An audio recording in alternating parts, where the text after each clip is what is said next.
And at 10, Monty's Gator Golf. Now, not only do I want this to be playable in Security Breach because I want to play mini golf with animatronics like I've been saying for like 2 years, I just also want like another mini golf course. That'd be fun. I mean, like, this doesn't seem like anything original. Like, it's a black light neon mini golf course with an alligator theme. I can go to Niagara Falls or even downtown Toronto to find one of these. But the sheer scope of this area with all the animatronics that it has, like crocodiles coming out and stuff and whatnot, is absolutely insane. If someone put this much effort into a mini golf course, I think we would all be going there instead of these other indoor mini golf places. This place would be so packed that they'd get fined for violating regulations even back in 2017. Like, that's how beautiful this place is. It's unfortunate that at least from what I've seen you can't actually play mini golf, or maybe you can't play it until later on in the story, but nonetheless it's certainly a beautiful thing to look at, so I would love this in real life. And at 9, Fazbear's Fright. Fazbear's Fright, the horror attraction, is the name of the fictional location in which FNAF 3 takes place. The attraction is a replica of the old Freddy Fazbear's Pizza,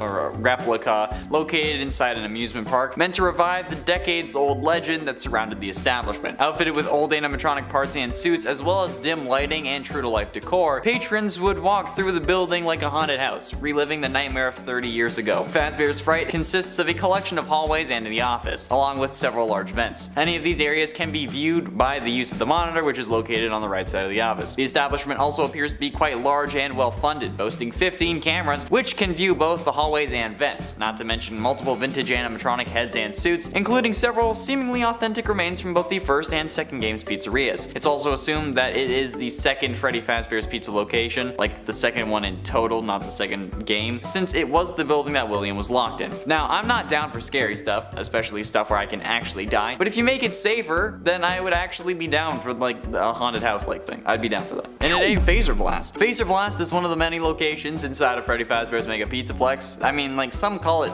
Phaser Blast, others call it Phaser Blast. Either way, I call it fun. I love laser tag. I grew up playing it, and if COVID wasn't a thing, I'd be a regular Barney Stinson, rocking it in this and playing every other weekend in a suit. Laser tag is one of my favorite things because it's fun, active, and I get to take my anger out on children by shooting them with lasers. In my hometown, there was a place called Laser Extreme, okay? It was the pinnacle of laser tag, and it was my favorite place to go. I'd go with my friend Nick, and we'd wreck kids using like superheroes as code names. I'd go with my friend Cameron. That's where he got his nickname of Spike. Those were the days, man. It's unfortunately closed. I think it's because of COVID, but Laser Quest, my other option, kinda blows. Or at least the one I was going to was pretty garbage. The blasters didn't register half my hits. But being able to actually play against animatronics in the Mega Pizzaplex makes me so happy. Laser tag! Yes! Yes, yes, yes!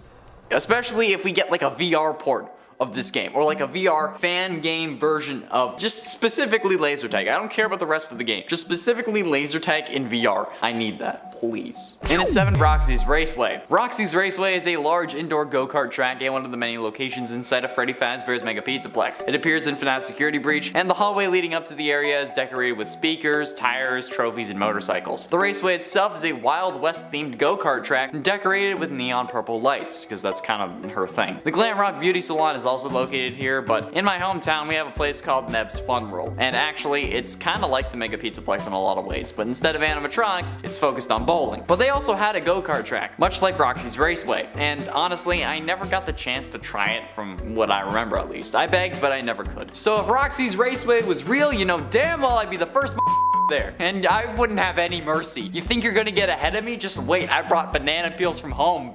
Just try and cross me. See where you end up. Oh, you're a 6-year-old kid? Who cares? Do you think I do? You clearly don't. Fazbear has a horrible reputation for kids. Your parents probably brought you here so that they wouldn't have to deal with your whining anymore. So I'm gonna do it for them. And at 6, bedroom. Now honestly, the only reason I put the FNAF 4 bedroom on this list is because I'm tired and want to go to sleep. But also because the layout is freaking nuts for a kid's bedroom. Like, are you kidding me? The bedroom is a relatively large room. The walls of the room consist of the same blue design as the rest of the location, before splitting into a design that is like more like that of like the closet halfway down. Anyway, this room has 2 doors on either side. The closet can be seen directly in front of you with multiple shirts hanging on it. Like, the walls of the room are decorated consisting of several stars and paintings. An air vent can be seen on the left wall next to the door. In my apartment, I didn't have a vent in my room, okay? I had to have a giant AC. Next to the left door, there's a light switch. It's not ages away like mine was. The ceiling, it's like a normal simple popcorn ceiling, but you know what? Still better than just flat. A toy caterpillar, blue phone. This kid hasn't had to clean up his room in years. This is the ideal kid's room, okay? I'd have killed for something like this. Hell, I'd kill for something like this now. Halfway through in at number 5, Freddy Fazbear's Mega Pizzaplex. Freddy Fazbear's Mega Pizzaplex is an entertainment complex owned by Fazbear Entertainment, as well as FNAF Security Breach's primary setting. This pizzeria's mascot is Glamrock Freddy this time, and has a glam rock band, which is Glamrock Freddy, Chica, Montgomery Gator, and Roxanne Wolf. The pizzeria also houses these staff bots, as well as a Moondrop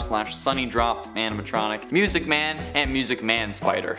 Oh god, I hate those things. Hey kids, do you want pizza? Well, Fazbear Entertainment has spared no expense developing the world's most extreme family fun center. It's literally a mall. Freddy Fazbear's Mega Pizzaplex. At 3 stories tall, it's the flashiest, raddest, rockingest, safest pizzeria the universe has ever seen. Of course, Freddy and the band are excited to meet you. Utilizing the latest in animatronic technology, you can actually party with the stars themselves. So, on your next birthday, let Freddy Fazbear's Mega Pizzaplex make you a superstar. I think we all know why I want this place to be real. Okay, it's just cool. Okay, I have to admit, it's pretty cool. And laser tag. And at 4, Jeff's Pizza. Jeff's Pizza is a pizzeria from the Fazbear Frights universe that appears in Into the Pit and the epilogue of Gumdrop Angel. Oswald describes the pizzeria as a very weird place. The rundown restaurant has pale yellow walls, tons of unused floor space, and lots of unused electrical outlets along the base of the walls. On the far wall is a small stage and an empty dance floor. The vinyl on both seats has been repaired with duct tape, plastic letters have fallen off the menu board above the counter, and in the right back corner of the pizzeria is a large ball pit surrounded by yellow netting. It looked like it hadn't been cleaned in years. A sign that reads, "Do not use" is attached to the rope. The red, green, and blue plastic balls are faded in color and strangely sickly, but Oswald jumps in it anyway and was time warped to Freddy Fazbear's Pizza after using the restaurant's ball pit, and does this multiple times. And in the 8th book's epilogue, Detective Everett Larson searches it to investigate the mystery about what's going on, and he finally comes across Jeff's Pizza and is handed the keys by Jeff to enter. He hesitantly enters the ball pit and notices that the balls looked exactly like visions that he had previously, and he looks closer at the plastic balls and notices that old blood is covering them, and he collects some samples before leaving. But I feel like this place is so run down that the food's gotta be great,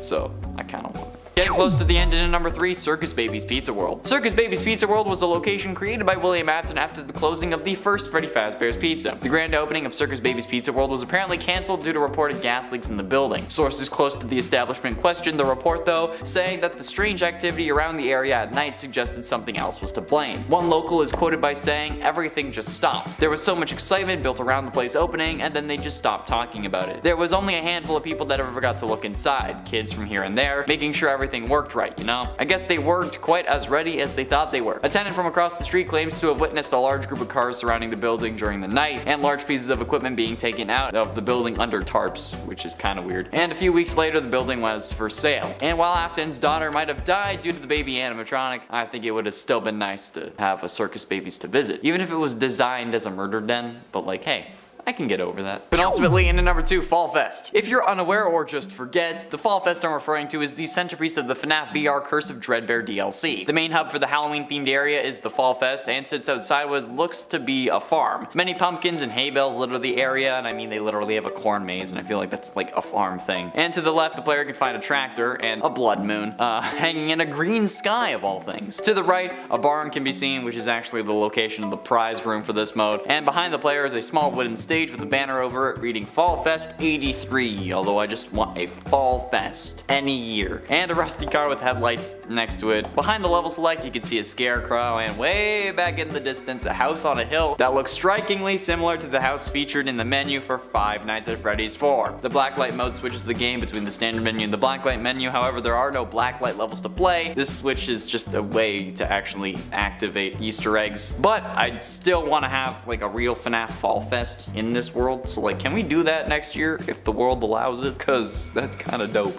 And finally in at number 1, Freddy Fazbear's Pizza. I think that this was a pretty obvious number 1. I mean, everyone who knows FNAF and enjoys FNAF wants a real Freddy Fazbear's Pizza. Well, aside from Scott, and ignoring the whole animatronic murder and possession thing, right? Actually, according to some very disturbing comments on previous videos, particularly those when we describe how a real Freddy Fazbear's could actually work, no, y'all want the murder too. Since multiple comments have stated that they want to get killed in the pizzeria so that they can then possess an animatronic, which is one of the reasons we don't have a real one, aside from Scott just not wanting to do it. And also, I mean, like, come on, if you want to die there, I'm sure that there is someone who wants to be a real William Afton, so, like, they don't say it out loud. And you know it's not me because I express my desire to go on a rampage on a daily basis. But also, the whole wanting to die in a pizzeria thing is kinda counterproductive. Like, FNAF's possession revolves entirely around suffering agony. And that intense agony then reaching out to grab something nearby and take control of. But if you're content at dying in a Freddy's, then how could you be in agony? I mean, like, I guess the pain could be the cause, but it's the emotion of agony that does the possessing, not like the feeling of just being stabbed. So in order to fill your dream and possess something, you'd have to have it not be your dream. So all in all, 10 out of 10, don't recommend.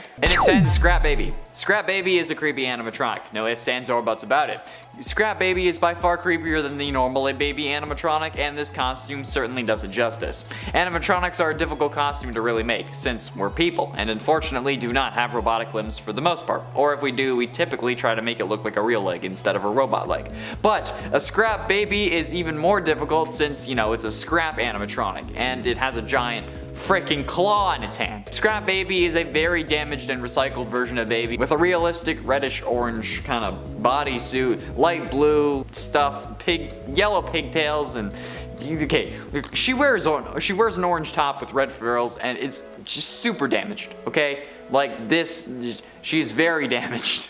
Mentally and physically. Yet somehow Instagram user Gaius Bazzani was able to recreate this in an awesome way. So, very well done. And a 9, Springtrap. Craftix Gaming's YouTube channel features a video of a real Springtrap costume, and honestly, it's terrifying. Springtrap is the main animatronic of FNAF 3, and this costume is freaking nuts. This is a very good costume, and while Springtrap may not be the scariest animatronic, he's not someone I'm gonna want to tussle with. However, I want to talk about what's going on with this character because, my guy, you dressed up as a possessed man who is inhabiting an animatronic, unable to die but still decaying. You are quite literally dressing up as a serial killer. Like in the FNAF world, if you dressed up like this, it'd be like if you dressed up as Ted Bundy in this world. And if you want to be in FNAF that badly, okay, don't dress as the serial killer, is all I'm saying. And I know that's ironic coming from me, okay, given what I'm dressed like at this moment. Do I look like I want to be in Five Nights at Freddy's? Have I made things seem like I want to be in this world? Because if I have, you need to watch more of these videos, okay? Also, I'm dressed up as the purple guy who makes no appearance in the actual FNAF world, okay? There is no actual, okay, there is the actual purple guy, but he doesn't look like this, okay? The purple guy that I am dressed as is not actually a real version of the serial killer in their world, okay? I don't want to be in that world. Those doors aren't it, Chief. They ain't it. No, the doors ruin it for me. And at 8, Vanny. With Vanny being an upcoming villain and already one of the most popular characters in the series, there are bound to be plenty of costumes of her. However, this one from Rojito Uwu on Twitter is probably the most accurate and creepiest one I've seen. Vanny being a reluctant follower does in a way technically make this a glitch trap cosplay as well, but we won't really talk about that because that's not what counts. This costume is probably the most realistic costume on this list because, well, Vanny in the games ended up making her own suit and is just a human inside, whereas like the other characters like Scrap Baby or Springtrap are animatronics as well as sometimes part human, be it soul or another body. And Rojito's costume follows the exact same concept as Vanny, just a person who makes their own suit, which makes this potentially one of the scariest things of all. I mean, technically it's not the same thing because they're not possessed and enticed to make it by the person possessing their brain, but I mean, it's close enough. I mean, they could be possessed for all we know. I don't know. And at 7, Ennard. Costumes don't really have to be elaborate to be scary. Take for example this Ennard cosplay by YouTube channel Skywarped33. The entire endoskeleton spaghetti bits aren't there, but the lights and sounds make it even more frightening than you'd think. The face also opens up, and I think that we all know how I feel about animatronics who can move their face at will at this point, okay? It's not something that should be allowed. However, even without all the parts and the eyes, this Ennard cosplay is not something I would want to run into in a dark alley, especially not after that goddamn vent repair minigame. That caused me to have some serious issues, okay? It's rough, okay? I used to like spaghetti. Man, like now what am I supposed to do? And at 6, Nightmare Freddy. Nightmare Freddy is one of the most iconic versions of the character, even if there are only 3 games that feature this guy, those being FNAF 4, Ultimate Custom Night, and FNAF ER. However, this Nightmare Freddy cosplay is insane, and in my opinion, would have been our front runner for the Coupe de France cosplay competition that it was for back in 2017. The video was uploaded by YouTube channel Gorgon Geek, and this guy plays the robot thing really well. But as soon as he drops that microphone, he goes into terror mode, and it's certainly something to behold. I would have enjoyed it if he had like the little frettles with him, but the moving mouth is certainly a nice touch, especially with the attempted jump scares they do in the video, because he just goes like ah and stuff. Like imagine if this guy had started twerking though. At one point I thought he was going to. He went to pick up the mic and I thought he was just going to start busting it, but no. I think that would have won them gold though. If you get this out of here. If you had started twerking, my guy, you would have won. I don't know what place you came in, but if you'd twerked, you would have won. Halfway through into number 5, Buff Helpy. Okay, this may not be a cosplay, but Buff Helpy is probably the most disturbing non-cosplay character I can really include on this list. If you didn't already know, Buff Helpy is a meme that was created on a Daco FNAF meme review video and has ever since been haunting him and the rest of the community. Don't get me wrong, okay? I love Helpy. But this Buff Helpy meme has generated a whole load of Buff FNAF character ideas, and it terrifies me now. There's nowhere is safe from these creations. If you look up any character, you're bound to find a buff version of them at some point. You just need to scroll down enough, okay? It's one of the rules of the internet, okay? Same thing with what happens to Chica. But no matter what, this is just some psychological torment that I wouldn't wish this on my worst enemy, actually. But I'm talking about it because, like, it's Halloween, and the world is currently my worst enemy, so if I have to look at this thing on a regular basis when I'm writing these goddamn lists, you have to look at it for this one number, okay? One number. That's all I ask. And at 4, Nightmare. I've said it before, and I'll say it again. Nightmare is the scariest animatronic from the games, hands down. This guy will get me every time, and it's one of those reasons I just refuse to play FNAF 4. The other is Nightmare Fredbear, but at least I don't have to deal with them in real life, right? They're only a nightmare character created in the mind of a coma patient in a video game, right? Well, guess again. Thanks to Zombunny Creations on Amino Apps, we get both Nightmare and Nightmare Fredbear. Ironically, Nightmare Fredbear is played by their twin sister. And I mean, it's ironic because, well, Elizabeth Afton is sometimes presumed to be Crying Child's twin sister. Anyway, these absolute hulking costumes are going to make me drop a load of my pants. Like, if I saw this in real life, holy crap. Like, imagine actually living in a house that is at least kind of laid out like the one from FNAF 4. And then your kids want to play a prank on you. My grandparents' house is kind of laid out like this. It's not as simple as just 2 halls on either side of the room, but like they have the master bedroom does have 2 doors. So theoretically, that's something that can be reenacted there. I don't want to do that. No. Getting close to the end, in at number 3, Glitch Trap. We know my issue with Glitch Trap, alright, okay? We know that I just want to watch William Afton burn and then leave him there permanently, hence why I'm wearing the costume. But I want him to actually be in hell and then stay there while we move on with another killer or something else in the series. Please, for God's sake, Scott. I hate this always comes back thing that he's got going on. And despite being dressed as Purple Guy, I want William dead. So, when I saw this frighteningly realistic looking Glitch Trap costume, my nerves hit an all-time high. I think the sheer simplicity of the Glitch Trap suit is certainly something that makes this a creepy costume, since the stitches are very accentuated here. They're very clear on this version. Like, it might be like the higher contrast than like the actual suit in the games, because like you know that they're there, but you can't really tell. But like, either way, this is creepy. Plus, again, it's another version of William goddamn Afton who already haunts my nightmares. So what the heck, Zombunny Creations, again, on Twitter this time. Why do you gotta do this to me? Huh? Why?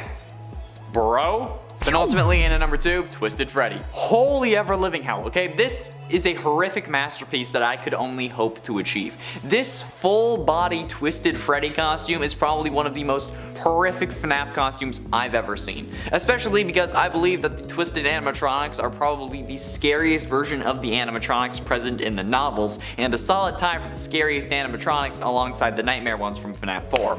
This is some pretty damn expert craftsmanship if you ask me though, okay? This is a full body suit and it blows my freaking mind. Like, look at this. It would weigh a ton and it would definitely need a hander, especially if my clumsy was the one walking around in it, but it straight up looks like if Freddy Krueger were an animatronic. And I mean, I'm not mad about it in the slightest, but like, it's still freaking creepy. So well done, DeRegular Sauce, who is the Twitter user behind this glorious creation. Well done. And finally, in at number 1, Withered Bonnie. This Withered Bonnie cosplay is probably the scariest damn FNAF cosplay I've ever seen. This is incredible and comes from the YouTube user The Nick of Time. At first, I legitimately thought that this was CGI instead of an actual costume, but lo and behold, it was just an insane costume. Glowing eyes and seemingly actually aluminum parts, and a chest that opens up that you can push it out with your other hand, which is honestly actually a decent scare. Frankly, in the video I was kind of taken aback when they did that, so in real life I'm sure that it results in at least a bit of a jump scare, but this kind of thing always impresses the hell out of me, because like the closest I've come to making a full costume was when I helped someone work on one of theirs. But that's the closest I've gotten. Hey, I made like a lightning bolt for the chest, and I made paper cup, like bracers, that's about it. This is hella impressive to me. I don't understand how people do this. In at 10, Fun with Plush Trap. Fun with Plush Trap is a simple game that would operate much like it did in FNAF 4 for the arcade cabinet. Despite having more of a presence in FNAF VR, the simplicity of the controls in FNAF 4 would be exactly how this game operates, just in an arcade cabinet, which would require you to just push a button to get the light to shine, and then you let go of it to turn it off and allow Plush Trap to move, giving you the 60-second countdown to a jump scare if you fail to stop him before the timer, or if he gets to you before you stop him. It's a simple game with a simple premise, but it would work incredibly well for an arcade machine, and I think plenty of people would play it. And maybe you could have like multiple levels like Donkey Kong style, with various smaller nightmare animatronics like Fun with Nightmare Balloon Boy, Fetch, Mini Arenas, etc. Assuming that Plush Trap isn't a form of Fetch already. In at 9, Pirate Ride. Given that this is already in the style of a game in FNAF VR, certainly does help in porting this to an arcade cabinet, but there would be some things that they'd have to change, like turning it into one of those like classic shooter arcade games where the screen scrolls as you fight off bad guys threatening innocent civilians, and it tells you what to shoot and what not to shoot. Yeah, that's the kind of arcade game I see this as, except instead of scrolling sideways, it moves forward like the cart does in the ride in FNAF VR. It could just be a simple aim and shoot kind of thing, but maybe they could add some animatronics sneaking in and throwing some cake or pizza at you that you'd have to shoot to block. This would be in order to end the game early, so that you'd then have to pay more tokens, or just straight up money depending on how the system was run, but based on modern practices I think it would be a token system because it probably would end up making them more money in the long run. In at 8, Happiest Day. The Happiest Day minigame is some of the most important lore and moments in the series, with the original missing children from the first missing children's incident from 1985 getting their souls released, showing that there are multiple ways to deal with what would later be called Remnant, the infusion of metal and soul, or rather metal and extreme emotion, or maybe in Springtrap's case, metal. Get it? Because his human meat is also in the suit. Never mind. Either way, the Happiest Day minigame is not a simple one-shot minigame. There's some build-up to it. It's like the main story of FNAF 3, so seeing those various minigames and glitches come together into a single arcade cabinet would be a beautiful sight. Almost as beautiful as Glamrock Chica. I mean, as my idea for a real FNAF pizzeria, which you should go totally watch, by the way. It's in one of the corners. I don't know which one anymore. And at 7, Plush Babies. The 2 Plush Baby minigames where you have to look around for the various somehow animated baby plushes before they get to you is an interesting concept that with some tweaking could work for an arcade cabinet. It would require a joystick as the spotlight following the joystick, you just move it around to move the spotlight, but it's something that I think would work kinda well, but it would have to be done right. I don't know exactly what done right would look like. I'm an ideas guy, okay, I'm not a programmer, but I'm sure that it wouldn't be that difficult to work out, I hope. It wouldn't be as detailed wild or scary as the main minigame in FNAF VR, but it would still be something that would work decently well. It may not be the most popular game at the arcade, but that's why you have multiple levels, including the hard mode one and the DLC one in the pumpkin patch. Plus, that's why it's only number 8, because it would be harder to get done properly. And at 6, Claw Machine. This is pretty dark, but you people seem to love that kind of thing. So, what about a claw machine that was designed to be Baby while she was grabbing Elizabeth? Is that too far? Like a claw machine that's built to look like the baby animatronic on the outside with a window on the stomach where the claw would come out. And that's where the claw machine is. I think that would not only be a fun way to make it a FNAF themed claw machine, but it would also be dark as hell, and I love that kind of thing. Plus, it's about a fictional death, so it's not really distasteful. The idea also stands that this is something out of the box for this list, and I wanted to see what you thought about it, rather than just ranting on about the various minigames in the series for 10 minutes. However, it's time to get back to that, so moving on. Halfway through into number 5, Corn Maze. Corn Maze is one of the most stressful games in all of FNAF VR, compared only to the likes of the hallway from that very same DLC. Corn Maze revolves around you walking through a maze made of walls, not corn, for some reason, in search of colored keys. These keys unlock their respectively colored gate and result in you winning. However, Grim Foxy is chasing you and he always knows where you are. The only way to really get him off your tail, pun intended, is to hide behind cardboard cutouts after he notices you. The maze is also filled with clusters of crows that will alert Foxy to your location if stepped on, which will result in him finding you faster, as well as scaring the living hell out of you. This game, in the same vein as the Help Wanted flat mode version, but controlled with a joystick and buttons, would work incredibly well, and you wouldn't have to find all 4 keys to unlock a secret one. You just don't have a secret one, and you're golden. Man, I'm a genius. And at 4, Security Puppet. Ah yes, Security Puppet. One of the 3 mini games required to play through to completion for the Lore Keeper ending of FNAF 6. And let's be honest, you should always play minigames through to completion, otherwise it's just mean.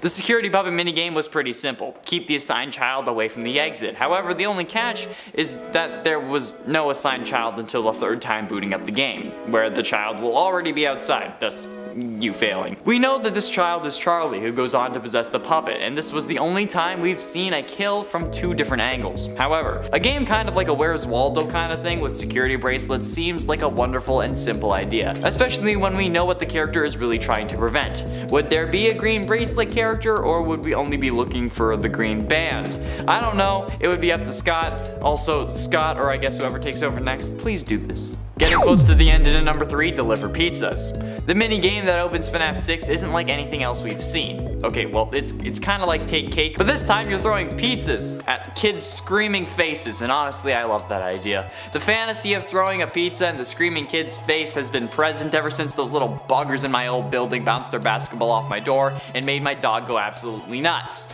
But even without my secret thoughts, this would still be a fun arcade game, and I'm not letting you fight me on this. The difficulty of the game was already defined even before the real FNAF 6 started, and it was cool. But then throw in added difficulty of it being a full game and you have a whole new experience. At least, I think it would be at least, so can't be sure unless we try. Penultimately, in number 2, Midnight Motorist. Midnight Motorist is another one of those games that you could test in FNAF 6 that just feels right.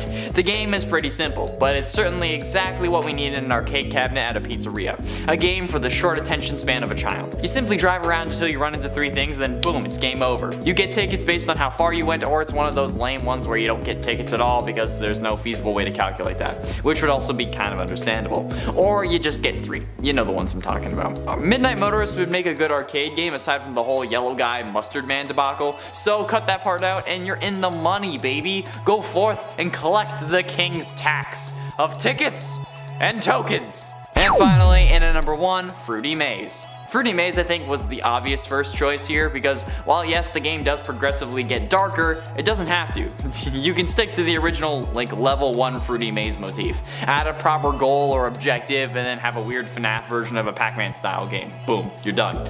Just don't make it depressing and allow the player to continue as long as they can, just like a normal Pac-Man game would work, and you're good. And you're golden. Golden Bonnie, dare I say. And maybe throw in a certain level where it's like the messed up dog, flowers, and blood kind of thing just to make sure it's authentic, because knowing these comments, you'll all be disappointed and even get mad if these things don't turn into something dark and twisted. I don't know about something like new being added to the series in the real world, but I don't know if you'd want that to be twisted and disturbing. Like if it was a new arcade game, for example, but something like Fruity Maze, you'd insist on it. So yeah, I know you're all sick.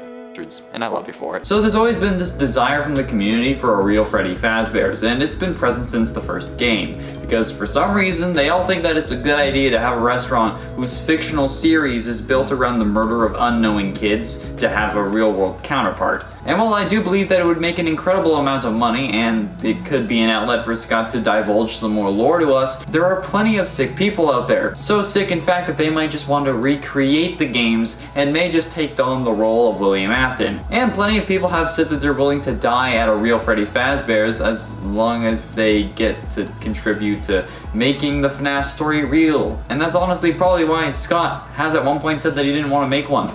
But is this really the case? Has Scott just ignored the massive opportunity he has in front of him in the form of a real Freddy Fazbear's?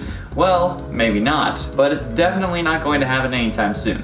Let me explain. We know how dedicated Scott is to dates, both in-game and IRL, when releasing or talking about his games. He released FNAF 2 87 days after the first, like how we were all focused on the bite of 87 from the first game. Any date that he has put in the series has been solid, and even if things are changing, he always stuck to the bite of 87 and the bite of 83. Dates have always been important to Scott. And as any fan of the series that has at least tried their hand at their own timeline can tell you, FNAF 3 takes place 30 years in the future. In fact, the events of FNAF 3 take place in around 2023.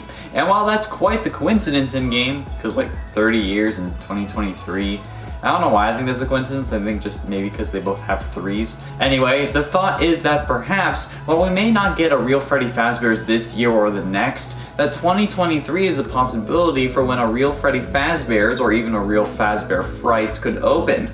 I mean, if he started planning now, it would definitely take a while, right? Hell, maybe he's already started planning, but now he has to wait because of COVID, or he's just planning on opening it up in 2023. And by Fazbear Frights, I mean the location of the third FNAF game, not the book series. And I mean, they are going to need a set for the upcoming FNAF movie, whenever it ends up going out, so maybe this is all just getting us prepared for a real FNAF.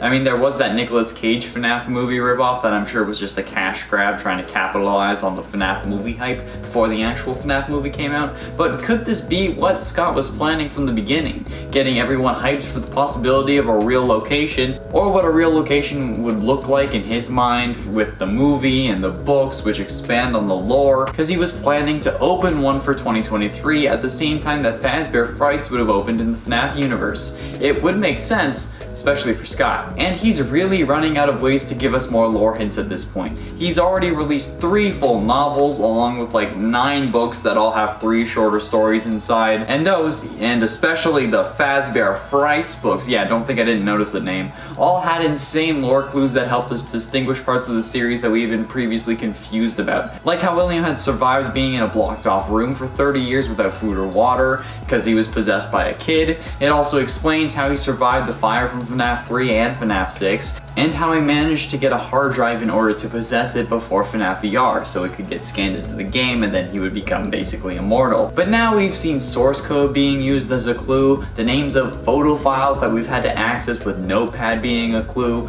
audio files, voice actor listings. Hell, at one point I decoded the name of a color and how it relates to the Emily family as a clue. Not to mention the countless hours of searching through all the games and then the logbook, and oh my god. And yet still nobody has figured out FNAF 4. There aren't many new things he could do to bring us innovative ways for hints, unless that's what this place would be for. And he used this place as an ARG of sorts, where you can get lore clues and maybe even some answers to things like FNAF 4, or even who caused the bite of 87. So we can have a definitive answer instead of being stuck on either Mangle or Toy Chica or Golden Freddy. Hell, pull a WandaVision and base the series off a new decade each week, so we can actually be there for the bite of 87 when it takes place and then gets shut down and then it reopens the next week as a new decade. Huh?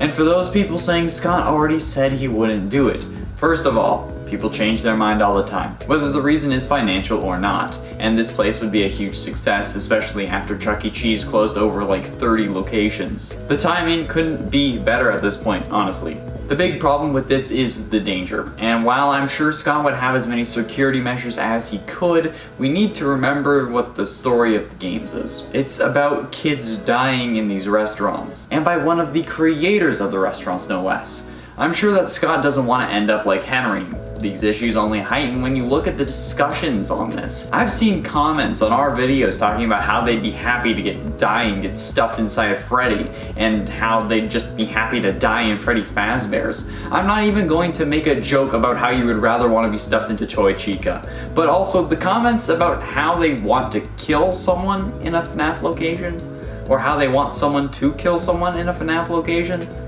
No. Or how they want someone to go missing and the story of the games to be real. Look, I know you guys love the game, okay? I love it too. The story is incredible and cryptic in all the best ways. But what the hell? Like comments from the last video talking about what could be in like a real FNAF. Someone had commented, bro, if this became a thing, I would want to get murdered so I can possess a suit. That would be so epic. Ah, yes. No, it wouldn't be epic because you'd be dead. Possession isn't a real thing in the real world, okay? And even if it was, we don't know how it works. It's not like if there's a real world version of FNAF, that agony will be what determines you possessing something, okay? If possession was real, it wouldn't be something that simple, and it wouldn't be something you can control. And at that point, if you want to be murdered, it's not murder. Okay? It's self-assisted murder. Because, you know, if I say the actual word, YouTube's gonna flag this video. But that wouldn't cause you agony. You'd be happy to die. It wouldn't even work in the FNAF universe sense. But it's reasons like those that will ultimately get Scott to shut down this idea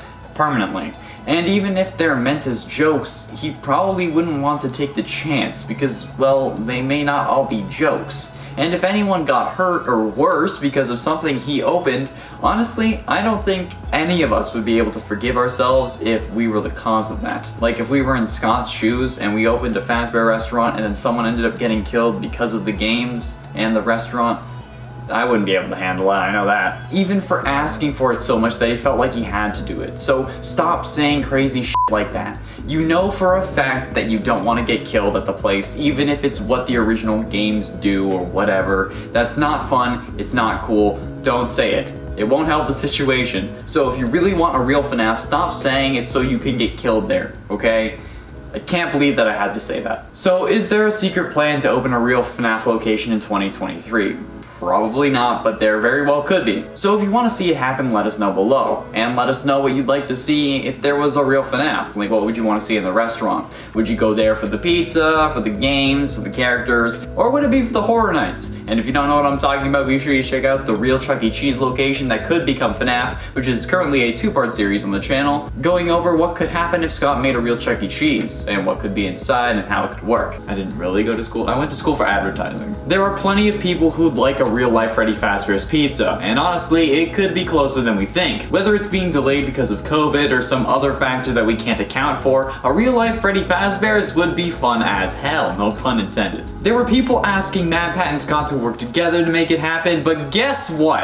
I've come up with a strategy that could totally work, even if it may need some tweaking because it's the US and I'm working with like Canadian prices and laws and stuff, but it could still translate to an actual plan that can really work to get us a real-life Freddy Fazbear's Pizza. Except, hopefully, without the murder and convoluted story that we don't totally understand. I even made a couple mock-ups so that this can actually happen. So, share this with Scott on Reddit if you want to see a real-life Freddy Fazbear's, and let me jump in. Firstly, location, location, location, right? The obvious answer here is to go with the closed Chuck E. Cheese location. Chuck E. Cheese recently has closed 34 locations across the US, with locations closing in California, Colorado, Florida, Georgia, Illinois, Iowa, Maryland, Massachusetts, Michigan, Minnesota, Missouri, Nebraska, Nevada, New Mexico, New York, North Carolina, Ohio, Oklahoma, Pennsylvania, South Carolina, South Dakota, Texas, Utah, Virginia, and Wisconsin. So, any of these locations could be used as a potential first location at the very least,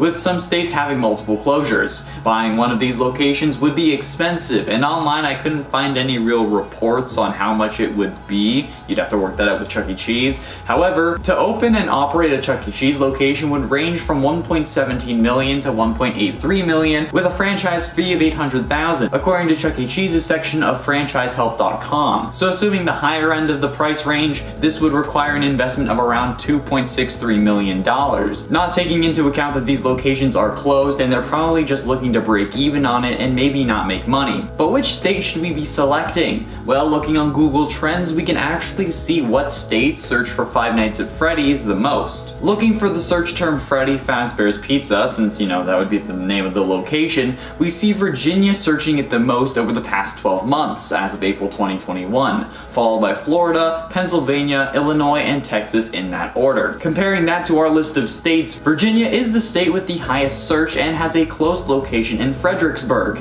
And I don't know about you, but the fact that it's in Fredericksburg, you know, like Freddy, that seems like fate to me. But there is also the thought of Florida, who is the second most searched and is only slightly less searched, so like it's like a close second, and has multiple Chuck E. Cheese restaurants closed, located in Miami, North Lauderdale, Miami Gardens, and Green Acres, so there is room for expansion. Florida is also a popular tourist spot thanks to the Disney Park in Orlando, where I would go with my family. I think we've went like 2 or 3 times. So it's probably a better idea to go with Florida's Miami location, even though Orlando and Miami aren't really that close, but it's still centralized, okay? And everything's open in Florida, so you can start work on it right away. So the Miami Chuck E. Cheese location is the first one to be bought by Scott Cawthon. What would it look like?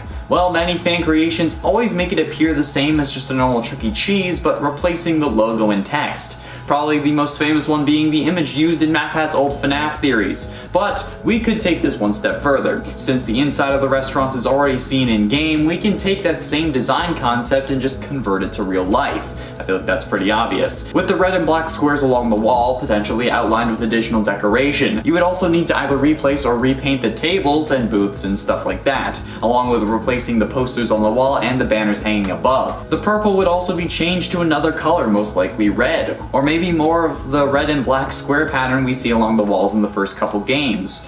The animatronics, if included, could easily be updated with Freddy, Chica, and Bonnie designs. Well, I mean like easy in comparison to everything else that needs to be done. And once that's done, you just need to replace the songs that play out of the speakers and then boom, you got working stage shows. I don't know if Foxy would need to have his own section or if you'd want to like add that off to the side, or if you want to use the kind of like separate stage that's on some of the Chuck E. Cheese stages. I don't know, it depends on the location, if it actually has one. But other than that, that's just more construction work. Now, what makes this different than your typical kids play joint, you ask? Well, it does actually have the FNAF characters, not infringing on copyright because Scott would be doing this all himself. There is another aspect of the place that I think would make this even more unique and bring in more sales. FNAF is a horror franchise after all, and for some reason a whole load of these kids love being scared crapless by the many animatronics.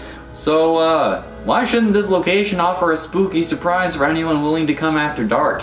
Much like how Security Breach will have a day and night cycle, why not let the restaurants have the same? Where instead of closing at 9 p.m, they swap to a creepy and horror-themed joint where the kids can come to get scared while eating pizza and playing games. You know, the lights can flicker, you have people dressed up, like a year-round haunted house. We could even get some of the games we see in Pizzeria Simulator, like Fruity Maze and Midnight Motorist, and real physical arcade machines. All you need is a TV monitor. People do it all the time on YouTube. It would actually be an incredible idea that would suck in a lot more people and increase profits late into the night. This also works for adults who are fans of the series, who may not want to deal with the children and the kid-friendly atmosphere that the location would have during the day. This time frame would feature actors in the FNAF suits, but not Springlock suits because, well, we all know how that ends. But this would be just like a Halloween haunt for our Canadian friends, or whatever Disney does. It's like Halloween Horror Nights or whatever it's called over there. People in costumes who can't touch but aim to scare, maybe jiggling some doors or hiring actors working as kids or patrons who get lured away,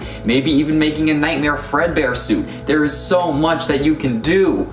Oh, you can have like Foxy slowly peek out from behind it unless someone like looks or something like that. You can have him slowly peek out and then you can Eventually, of course, you could expand, opening more Fazbear locations at the other closed Chuck E. Cheeses. And I feel like Chuck E. Cheese would be down for that too, because the resulting competition could help boost their sales as well, since there would be kids who don't want to go to a horror-themed joint at night, but have a newly ignited or rediscovered joy for pizzeria arcades and animatronic bands. And hell, even as a joke, you could open up Chica's Party World, because we all know that Scott's gonna have some form of like ARG with these locations if this is actually a thing. Scott, I have an idea for that too. Hit me up. The menu would serve pizza, obviously, but also themed meals like Chica's chicken wings or Bonnie's breakfast for dinner, since, you know, eggs. Maybe Foxy's flapjacks? It will definitely use a little work, but I'm honestly thinking it would taste and look incredible, both the menu and the food respectively. I have a design in mind, but let's be honest, I can't show my whole hand, can I?